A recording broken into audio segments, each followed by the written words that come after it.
Un saludo cordial a todos. Bueno, este es el segundo o la segunda clase en este caso del módulo de nutrición en la especialidad de salud pública. Hoy vamos a tocar ciertos puntos como las políticas alimentarias, también el sistema de información y vigilancia nutricional, digamos que son dos iconos muy importantes dentro de la salud pública en lo que respecta o en materia de lo que es nutrición. ¿Por qué? Porque son los ejes sobre los cuales se rigen los diferentes programas que tenemos o que disponemos a nivel nacional.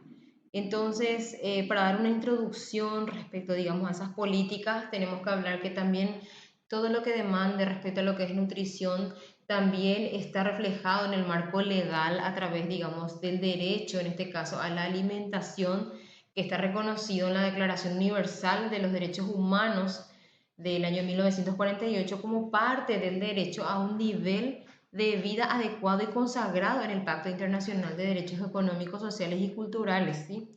En este caso, la República del Paraguay reconoce de manera implícita y en el marco de derechos más amplios el derecho a la alimentación en su constitución política, a través de lo que es nuestra Constitución Nacional en el año 1992, señalando que el derecho a la vida es inherente a la persona humana. Se garantiza entonces su protección en general desde la concepción, o sea, desde el momento en que, digamos, una vida se gesta, tenemos derecho a la alimentación. Bueno, como vimos en el módulo anterior, al hablar de derecho a alimentación estamos hablando de un acto voluntario. Sin embargo, sabemos que cuando hay gestación de por medio, esa alimentación depende exclusivamente de la madre, ¿verdad? En este caso, el niño que está creciendo en el vientre depende única y exclusivamente de la alimentación de la madre, ¿sí? Bueno, ¿cuál es la definición, digamos, de los programas alimentarios nutricionales? Tenemos que es un conjunto de medidas y programas.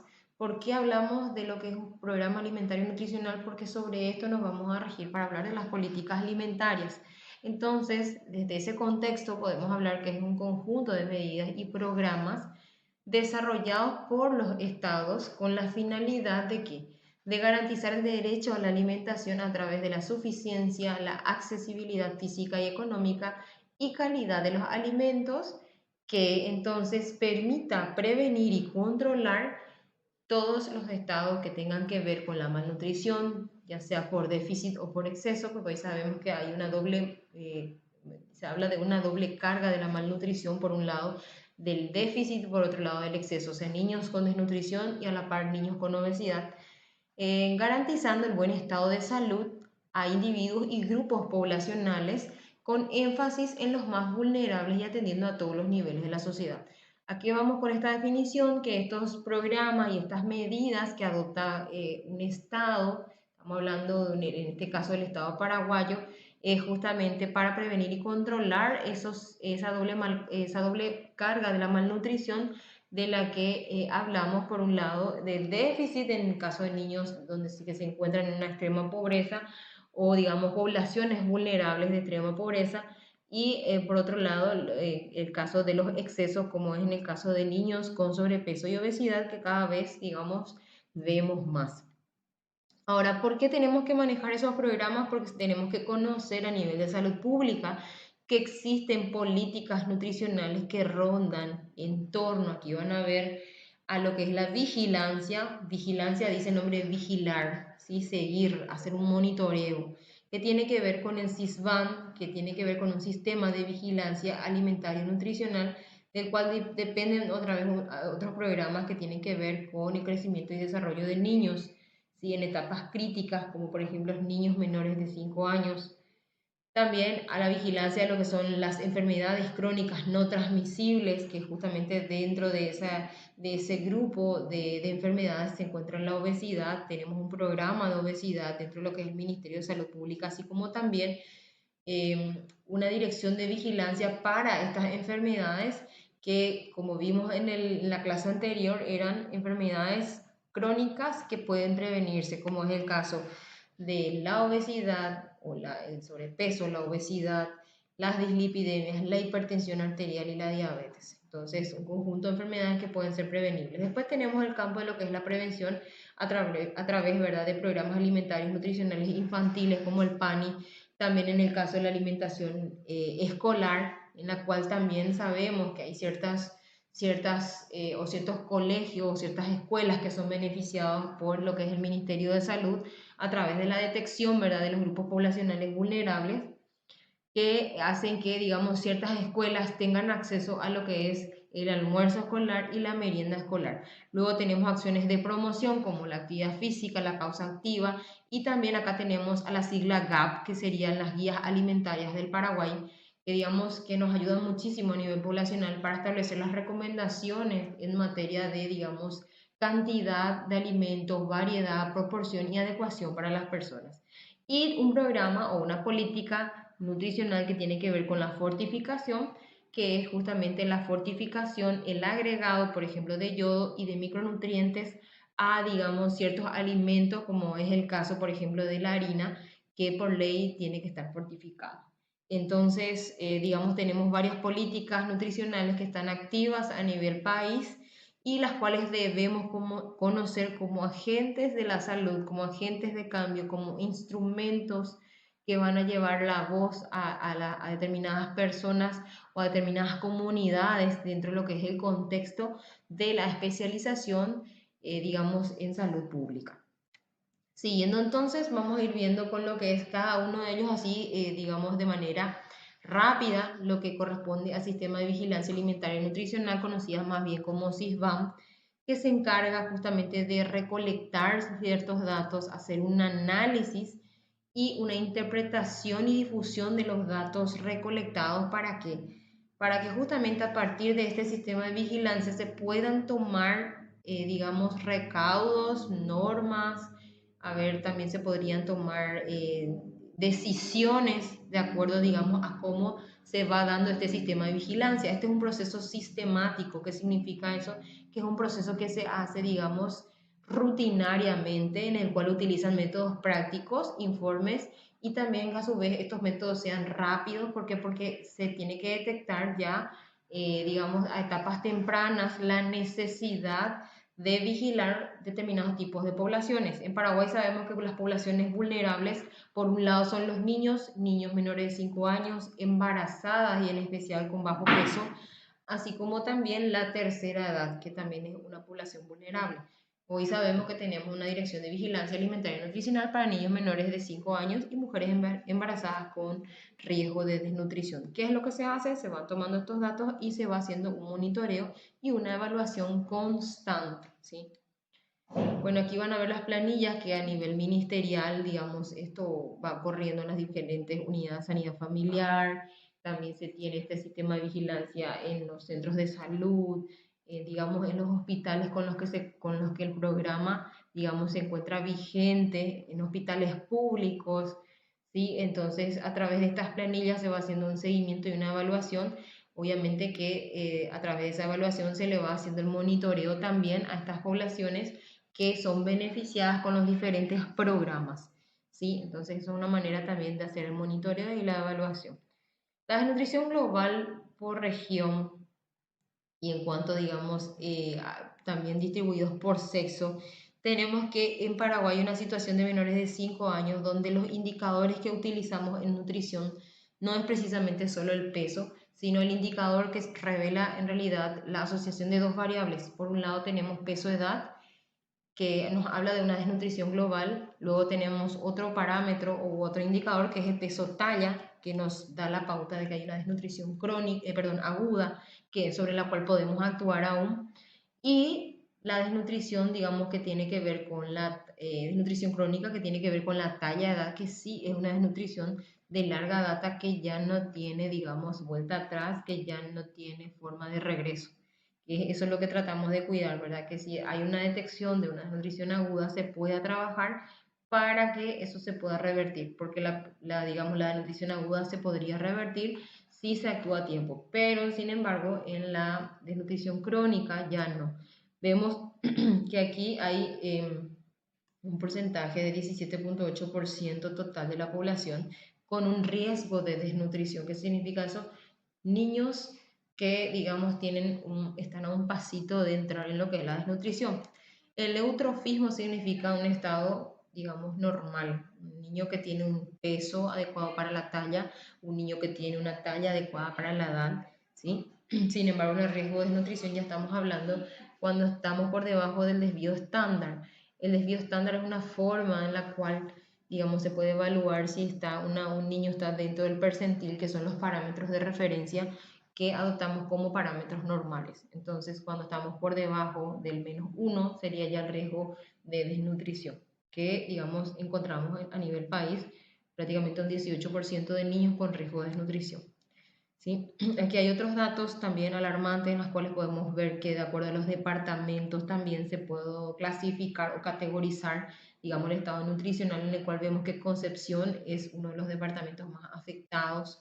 ¿Por qué? Porque se ve, según una N de 133 en este caso, para desnutrición, 627 para riesgo y eutrofismo normales, que serían 1932, haciendo un total de 2.692. Vemos que el 23% en este caso de los niños oriundos de Concepción, tienen riesgo de nutrición. Así como vemos que en Amambay también es uno de los departamentos más golpeados, en el cual vemos ya el 6,3% de niños con desnutrición propiamente dicha. Entonces son datos alarmantes que nos dan la pauta de que necesitamos de esas políticas, de esos programas de nutrición y programas alimentarios que contribuyan al beneficio de estas poblaciones que son vulnerables.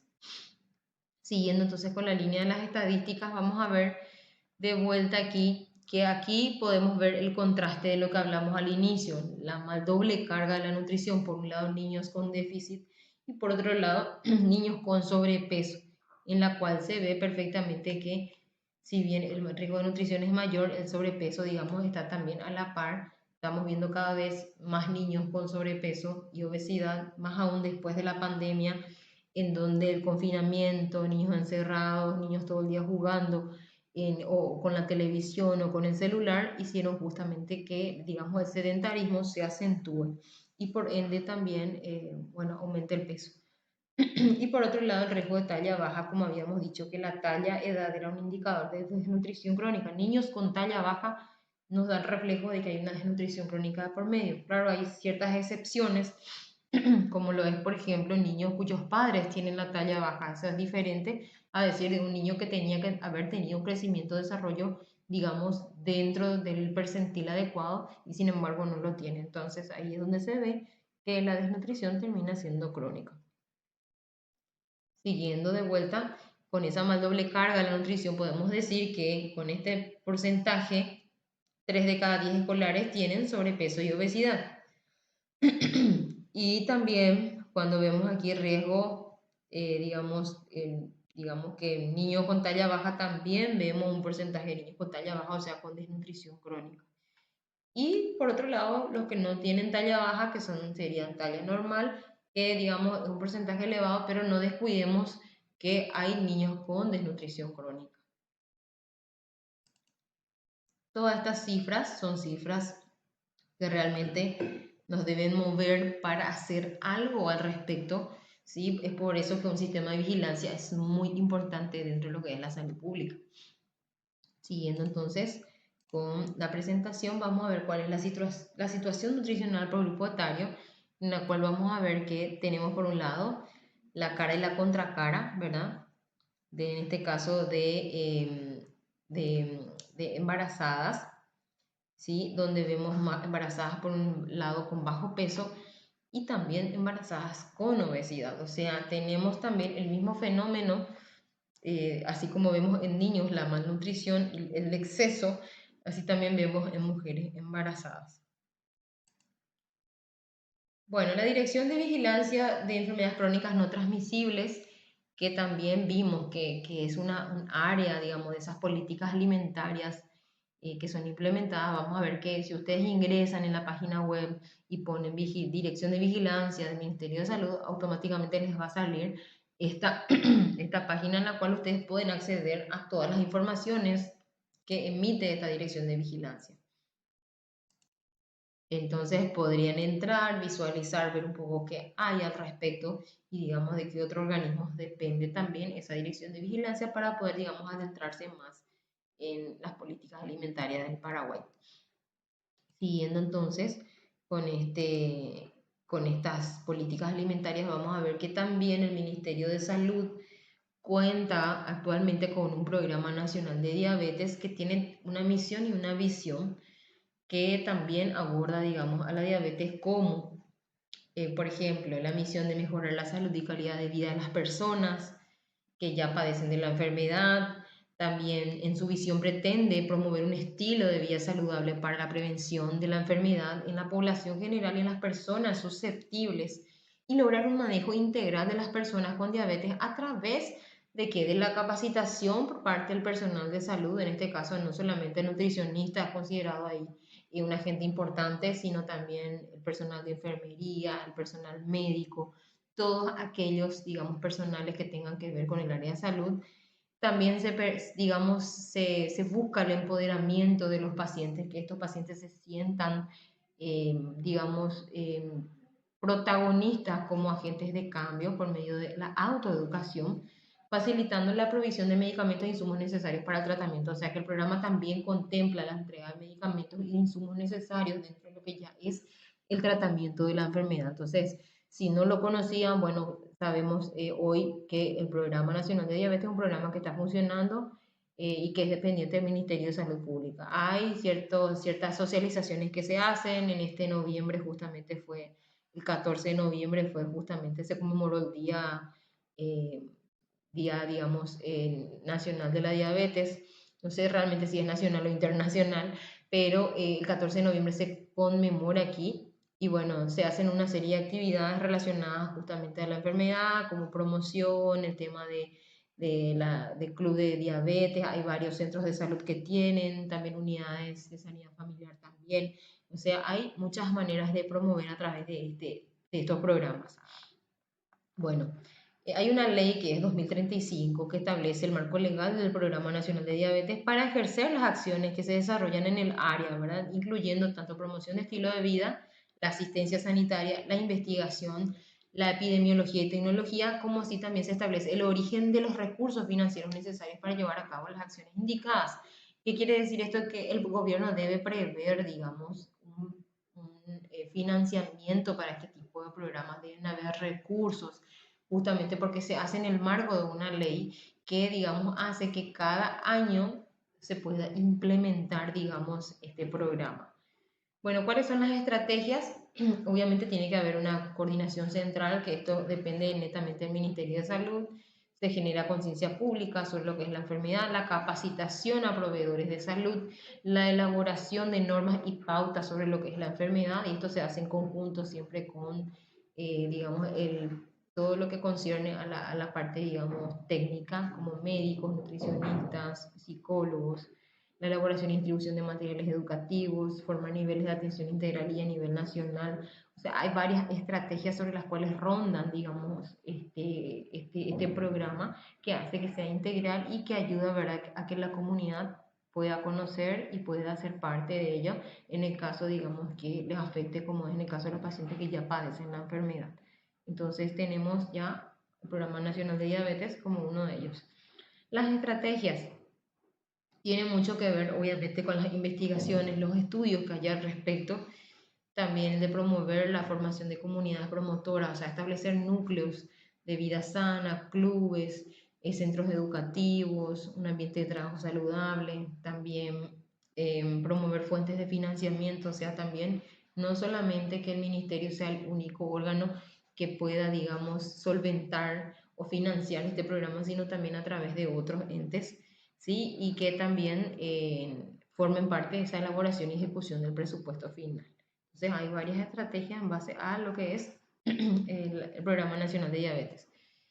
Bueno, en el caso, digamos, dentro del marco de lo que son las enfermedades crónicas no transmisibles, tenemos a la obesidad como parte también del programa de las enfermedades crónicas no transmisibles, y la gran carga de esta enfermedad en nuestro país impone tomar medidas que tengan que favorecer a la prevención y reducción de los factores de riesgo y la intervención en el ambiente obesogénico. Tener en cuenta eso, ¿verdad? Para dar respuesta a estos desafíos, se presenta digamos, la Estrategia Nacional para la Prevención y Control de la Obesidad que esto, digamos, rige desde el año 2015 al 2025 en el marco del Plan Nacional de Acción para la Prevención y el Control de Enfermedades No Transmisibles. O sea, dentro del marco entonces de un plan nacional se ejecuta esta Estrategia Nacional de Prevención y Control de la Enfermedad, que, digamos, rige, como ya les mencioné, del año 2015 al 2025. Entonces, en ese marco también se establece un programa en la cual ustedes pueden acceder a esta estrategia nacional en la web, también para la prevención y control de la obesidad, que tiene ejes y estrategias que apuntan, digamos, a varios ejes y que, digamos, tienen un periodo de 2015 al 2025. Entonces, esta es una política pública nacional que lo que hace es promover la integración de varios sectores en busca de prevenir el sobrepeso y la obesidad, así como el fortalecimiento de la atención integral en todo el ciclo vital, involucrando así a todos los sectores públicos y privados, así también como la sociedad civil. Cuando hablamos de sociedad civil, estamos hablando de la comunidad en sí, de toda la población paraguaya que forme parte, digamos, de esta política pública nacional. Entonces, si quieren investigar, quieren ver, quieren ingresar a la página web, pueden buscar Estrategia Nacional para la Prevención y Control de la Obesidad, ponen Paraguay y automáticamente les va a salir este folleto informativo. ¿Cuáles son las áreas de acción? Como todo programa tiene varias áreas de acción que vamos a ver. Por un lado tenemos el marco regulatorio que tiene que ver con todas las estrategias para la prevención, también la promoción de la salud pública y prevención de sobrepeso, la vigilancia que dijimos que era el monitoreo, el seguimiento y el manejo integral de la obesidad, que no solamente tiene que ver con la promoción, sino también ya con el seguimiento de esos pacientes que padecen la enfermedad, ¿verdad? Entonces hay áreas de acción que se van ejecutando de acuerdo, digamos, a las funciones que cada uno de ellos tenga. Entonces hablamos ya de esto, que es CISBAN y las enfermedades crónicas no transmisibles. Ahora vamos a ver a lo que es, digamos, la fortificación, que tiene que ver justamente con el programa de fortificación de yodo y micronutrientes. Vamos a ver aquí que hay un decreto de, digamos, que ya está legislado, que habla de la fortificación de las harinas, también otro del 2002. Entonces, ¿para qué se hace esto? Para justamente prevenir el déficit de ciertos micronutrientes que tienen que ver con nutrientes o micronutrientes críticos, como lo es el yodo y lo es el hierro. Entonces, hay una política que hace que todas las industrias deban fortificar sus harinas para la venta. Entonces, aquí tenemos que esta es la ley que nos ampara, en la cual se declara obligatorio el enriquecimiento de la harina de trigo con hierro y vitaminas, ¿sí? El cual está legislado, hay una ley de por medio, también ustedes podrían acceder a esta ley, es cuestión de que lo busquen en la web, ¿sí? Donde vemos la resolución 272 del 2001, del 8 de junio del 2001, donde se habla de las fortificaciones que deben sufrir las harinas, como así también la harina leudante y, bueno, que tiene que ser enriquecida con vitaminas del complejo B, hierro y también yodo, ¿sí? Vamos a ver aquí todos los campos que deben ser declarados a nivel industrial. Por eso es que también vemos harinas fortificadas, porque a nivel o sea, digamos, a nivel de salud pública, esto es un requisito obligatorio para las industrias. Entonces, también forma parte de una política alimentaria de salud que está, digamos, ejecutada a través del Ministerio de Salud Pública y Bienestar Social y a través de otros órganos como por ejemplo también el INAN, que es el Instituto Nacional de Alimentación y Nutrición. Bueno, aquí vemos los niveles de enriquecimiento de las muestras de harinas recolectadas, digamos, de plantas elaboradas y fraccionadas, donde vamos a ver cómo fueron enriquecidas, ¿sí? Cómo estos van en aumento y, digamos, de esta manera se van enriqueciendo los productos. Ahora vamos a ver el programa, como les dije, por un lado era enriquecimiento con vitaminas y el hierro, y por otro lado con el yodo, donde en el año 1988 se declaró al Paraguay a través de una, digamos, de un trabajo de investigación, que el Paraguay tenía una prevalencia del bocio endémico digamos, con un porcentaje de 48.6. A partir de allí nace el Programa Nacional de Control y Prevención de los Desórdenes por Deficiencia de Yodo, que implementó como estrategia la fortificación de la sal. Y desde el año 1997, que la ejecución del programa se da en todos los departamentos del país. O sea, todas las sales también deben estar yodadas por ley. Entonces también forma parte de un programa nacional de control de los desórdenes por deficiencia de yodo. Ahí tenemos la ley que dice código sanitario, el decreto, la resolución y a nivel Mercosur, ¿sí? ¿Qué es lo que faculta? Faculta significa que da la atribución al INAM a realizar un control integral de la sal y reglamenta el decreto 10.114, que es un reglamento técnico para sal yodada y no yodada, y un reglamento técnico de Mercosur, o sea que esto está legislado a nivel nacional e internacional y es el Instituto Nacional de Alimentación y Nutrición el que realiza el control, digamos, de todos los productos como las sales que deban contener yodo. Entonces también esto está legislado, tenemos una ley aprobada y con ello se hace el seguimiento. ¿Cuáles son los objetivos del programa? O sea, ¿cuál es la idea de la yodación?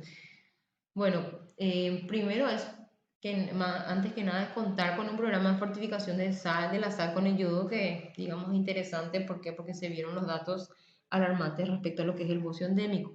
Por otro lado, la de fortalecer el programa de formación y educación de comunicación sobre lo que es la fortificación del yodo y asegurar su sustentabilidad, o sea, que esto pueda continuar.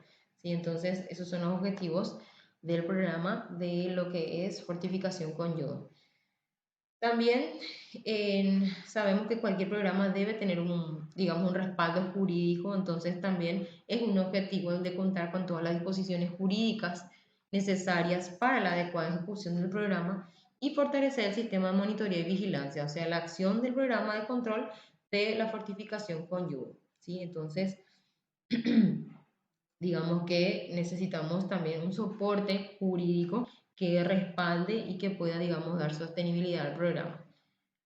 Vemos también aquí, según las estadísticas, los niveles de yodo por cantidad de muestras de sal en hogares, donde vemos que Central tiene un déficit del 20.3%. Y bueno, eso también es un dato que llama bastante la atención. Entonces eso hace que, digamos, esto es de una encuesta del año 2019, en el cual, digamos, se siguieron viendo estos datos que hablan y rondan de un déficit del 20.3% en el área central. Otras políticas vimos ya, CISBAM, vimos enfermedades crónicas no transmisibles, hablamos de yodo y micronutrientes. Vamos a hablar ahora de lo que es el PANI que forma parte de las políticas nutricionales de prevención, ¿sí? Que tenemos en esta zona. ¿En qué consiste el PANI? El PANI es un plan alimentario y nutricional infantil que lo que pretende es justamente dar soporte a niños y a mujeres en estado de vulnerabilidad a través de una ley que es la 5281, que digamos habla de la garantía nutricional en la primera infancia. Bueno, ¿cuál es el objetivo del PANI? Mejorar la calidad de vida de la población paraguaya con un enfoque integral a través de la prevención, asistencia y control de la desnutrición de quienes, de niños menores de 5 años y mujeres embarazadas que se encuentran en situación de pobreza. Acá tenemos un grupo importante que hablamos de niños menores de 5 años y mujeres embarazadas que estén en situación de vulnerabilidad o también bajo peso o cualquier situación de vulnerabilidad nutricional. ¿Qué es lo que quiere este programa? Contribuir al desarrollo físico adecuado, también intelectual y emocional del niño desde su concepción. Recuerden siempre que es un programa para niños menores de 5 años y mujeres embarazadas, ¿sí? Favorecer el aumento de la prevalencia de la lactancia materna exclusiva y continuar a través de su fomento y promoción. También apoyar el fortalecimiento del programa de salud sexual y reproductiva y del programa de salud materna para la atención integral de la mujer con énfasis en el embarazo y puerperio. O sea que también se hace un seguimiento en lo que respecta a planificación familiar. Por un lado tenemos desarrollo físico, intelectual y emocional del niño y por otro lado también fomento de la lactancia materna y el fortalecimiento de programas de salud sexual y reproductiva. También se habla de una atención integral del niño, favoreciendo la implementación y cumplimiento de otros programas, brindar asistencia al entorno familiar de los usuarios acerca de las buenas prácticas y contribuir a la prevención de enfermedades crónicas no transmisibles, que es lo que se busca, ¿verdad? Que, digamos, todos los programas finalmente se puedan complementar a través de la prevención también aquí de estas enfermedades que dijimos son prevenibles. ¿Cuáles son los criterios de ingreso? O sea, ¿quiénes podrían ingresar? Volvemos otra vez. Primero tenemos menores, niñas menores o niñas o niños menores de 5 años con riesgo de desnutrición, por eso se hace una evaluación del crecimiento y desarrollo, y menores de 5 años independientemente a su estado nutricional en situación de pobreza. O sea, por un lado tenemos niños que realmente están con riesgo de desnutrición o desnutrición, pero también niños que tienen un estado nutricional normal, pero se encuentran en situación de pobreza. Entonces, para determinar si el niño va a ingresar o no a este programa, ¿sí? El mismo debe cumplir con uno de estos criterios, ¿sí?